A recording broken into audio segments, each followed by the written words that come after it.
Assalamualaikum warahmatullahi wabarakatuh. Selamat pagi dan salam sejahtera buat kita semua.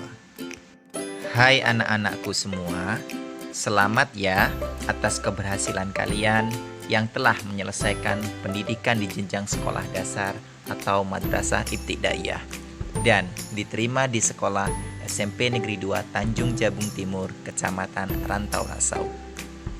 Hal ini sudah seharusnya disyukuri karena keberhasilan kalian merupakan anugerah dan nikmat Tuhan Yang Maha Esa. Rasa syukur kalian kepada Tuhan Yang Maha Esa dapat ditunjukkan dengan semangat belajar yang tinggi untuk mengembangkan potensi diri dengan memahami dan mempelajari materi ini. Selain itu, kalian harus mengembangkan belajar mandiri maupun bekerja sama dengan teman-teman lainnya dalam menyelesaikan tugas-tugas sekolah. Kalian saat ini segera mempelajari bab pertama, yaitu perumusan dan penetapan Pancasila sebagai dasar negara. Namun, sebelum melanjutkan pembahasan, coba terlebih dahulu menjawab beberapa pertanyaan berikut ini. Apa yang kalian ketahui tentang lambang negara Garuda Pancasila? Semoga kalian masih ingat karena sudah dipelajari saat di sekolah dasar. Bagaimana dengan Gedung Pancasila? Gedung tersebut merupakan salah satu gedung bersejarah dalam perjuangan kemerdekaan bangsa Indonesia. Alamatnya di Jalan Pejambon nomor 6 Jakarta Pusat.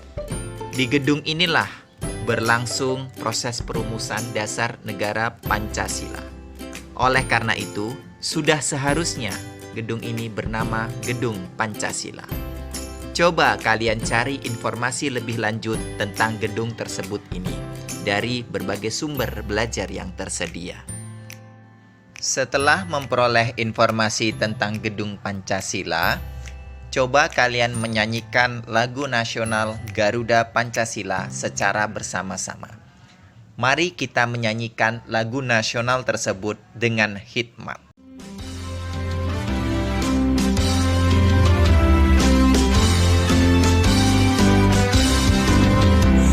Garuda Pancasila, akulah pendukungmu. Patriot proklamasi, sedia berkorban untukmu. Pancasila dasar negara, rakyat adil makmur sentosa.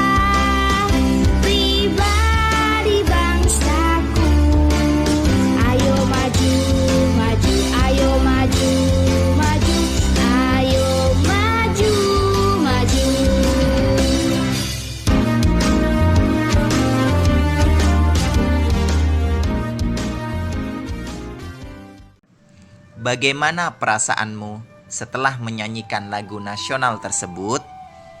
Jika lagu nasional Garuda Pancasila kalian nyanyikan dengan hikmat, akan timbul semangat untuk mencintai Pancasila sebagai dasar negara.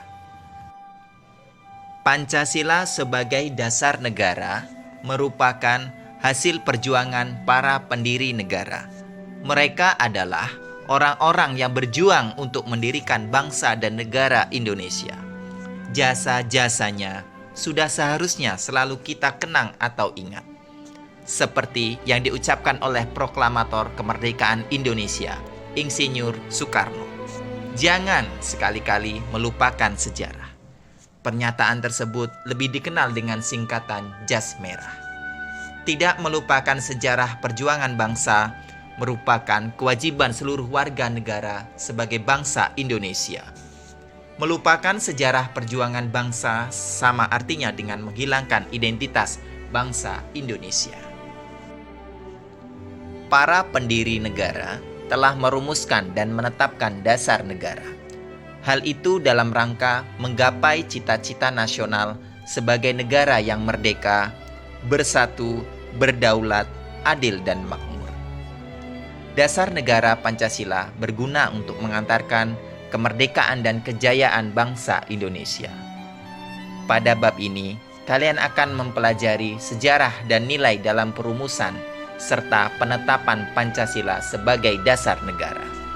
Selain itu, akan kita pelajari juga bagaimana Pancasila dihayati oleh bangsa Indonesia di tengah kehidupan bangsa yang beragam agar tercipta keharmonisan.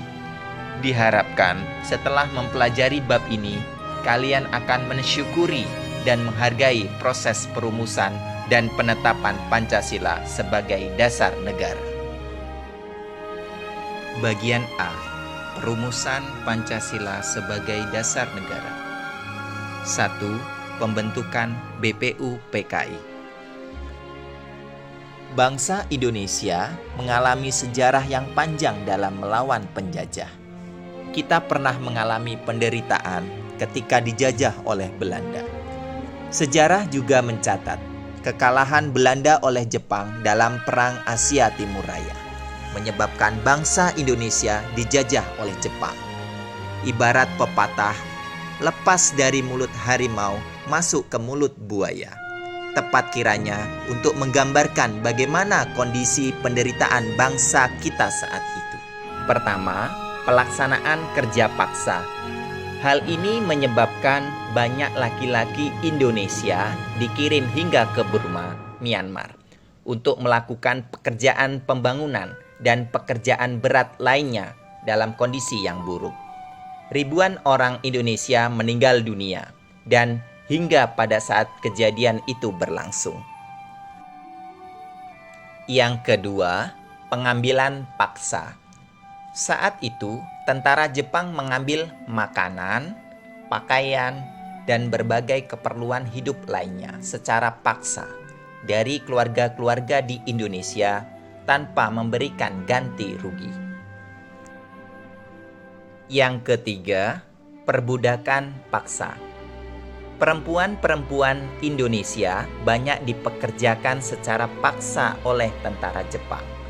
Selain itu, banyak menahan dan memperlakukan warga sipil di kem-kem tahanan dalam kondisi sangat buruk. Jepang mulai menguasai wilayah Indonesia setelah Belanda menyerah di Kalijati, Subang, Jawa Barat pada tanggal 8 Maret 1942. Kedatangan Jepang semula disangka baik oleh bangsa Indonesia. Banyak semboyan dikumandangkan oleh Jepang, seperti Jepang Pelindung Asia, Jepang Pemimpin Asia, dan Jepang Cahaya Asia, untuk menarik simpati bangsa kita. Kenyataan sejarah menunjukkan bahwa Jepang tidak berbeda dengan Belanda, yaitu meneruskan penjajahan atas bangsa Indonesia. Kemenangan Jepang di Asia tidak bertahan lama. Pihak sekutu seperti Inggris, Amerika Serikat, Belanda melakukan serangan balasan. Satu persatu daerah yang dikuasai Jepang kembali ke tangan sekutu. Melihat hal itu, pada peringatan pembangunan Jawa Baru tanggal 1 Maret 1945, Jepang mengumumkan pembentukan Dokuritsu Zunbi Kosakai, atau lebih dikenal dengan Badan Penyelidik Usaha-Usaha Persiapan Kemerdekaan Indonesia atau BPU PKI untuk menyelidiki usaha-usaha persiapan kemerdekaan. Janji Jepang membentuk BPU PKI direalisasikan pada tanggal 29 April 1945 bersamaan dengan hari ulang tahun Kaisar Hirohito. Secara resmi, BPU PKI dilantik oleh Jepang dengan anggota berjumlah 62 orang yang terdiri atas tokoh-tokoh bangsa Indonesia dan 7 orang anggota perwakilan dari Jepang. Ketua BPU PKI adalah Dr. KRT Rajiman Widyodiningrat dengan 2 wakil ketua yaitu Ichibangase Yoshio dari Jepang dan RP Suroso. BPU PKI mengadakan sidang sebanyak 2 kali, sidang resmi dan 1 kali sidang tidak resmi. Sidang resmi pertama dilaksanakan pada tanggal 29 Mei sampai dengan 1 Juni 1945, membahas tentang dasar negara. Sidang kedua berlangsung tanggal 10 sampai dengan 17 Juli 1945 dengan membahas rancangan Undang-Undang Dasar. Pada pelaksanaan sidang tidak resmi hanya dihadiri oleh 38 orang.